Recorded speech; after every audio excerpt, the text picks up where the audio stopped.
Since I have been carrying my 586 L Comp from Smith & Wesson, I've gotten quite a few questions about the compensated barrel, or in this case, it's a ported barrel. To me, that would be porting, not compensated, but it's their gun, they can call it what they want. I'm not here to pick nits. Well, since I've been carrying this gun, I've been getting questions about it of pretty much two different natures. One is, what is porting? That's from people who don't really understand what it does. They're like, why would I want this? The easy way to think of it is think of this porting as a little booster rocket. When you fire the gun, instead of all the gas coming out this way and pushing the gun straight back, some gas shoots out the top and pushes the barrel down. That helps reduce felt recoil. It makes it where you can have faster follow-up shots with your revolver. So that's why you would want it. That's what it does. Now, the second vein of questioning that I'm getting from people is concerning whether porting is appropriate for a concealed carry pistol, a pistol you're going to trust your life to. The first question is usually concerning ballistics. Since some of the gases are escaping here before the bullet fully exits the barrel, people are wondering, does that reduce ballistic performance of your carry round? Well, this gun is a 3-inch barrel with the porting on the end here. I also have this same gun in a stainless steel model with no porting, same length barrel. And to be honest, the ballistic results I'm getting from the ammunition I use for carry is pretty much the same. If you look at two of my preferred carry rounds here, my 125 grain FTX from Hornady and my 125 grain DPX from Corbon, the ballistics are pretty much the same on both of them out of the 3-inch non-ported and the 3-inch ported barrel. From the Hornady, I'm getting out of the 3-inch ported barrel about 1,201 feet per second.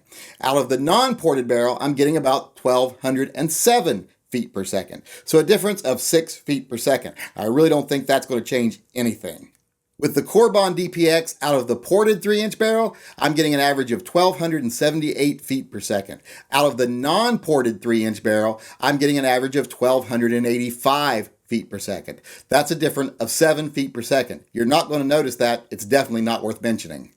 Now, the next concern people tend to have is, will this increase muzzle flash? If I use this in a self-defense situation in low light, will it cause me to be blinded by the muzzle flash? And to be honest, I don't think it will. I don't think it'll make any difference. I have fired these guns under multiple circumstances, and I only had one issue where I ever was blinded by a muzzle flash. And that was because I was in pitch black darkness. I was at the beach. We were firing a ported 44 Magnum revolver into the ocean. Now, I know you're going to say, well, that's a stupid thing to do. Oh, yeah, I was young and stupid, and I was in a very, lawless, dark, dank, uncivilized part of the world while we were doing it, New Jersey.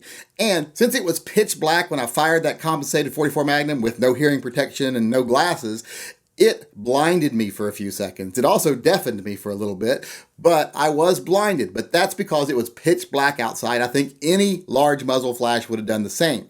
In any type of lighted situation, I don't think muzzle blast is going to have any effect on your vision. I've never seen any proof of this whatsoever.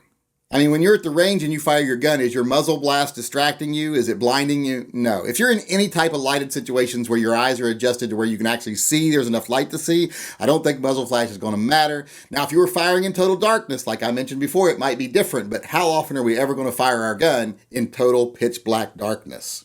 So in the end, I'm going to have to say I think porting is an all-around good thing, especially if you carry a higher caliber gun like a 357 Magnum that has some significant recoil. It really helps reduce that recoil and helps you have quicker follow-up shots, makes you more accurate overall. So it's a very positive thing.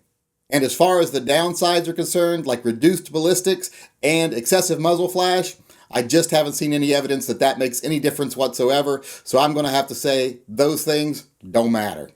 So if you want to know what it does, that's what it actually does. And if you want to know whether it's appropriate for concealed carry or there's too many drawbacks, I don't think there's any real drawbacks. I think it's very appropriate for concealed carry. I think if you're going to carry a 357 Magnum revolver, it's something you should really consider.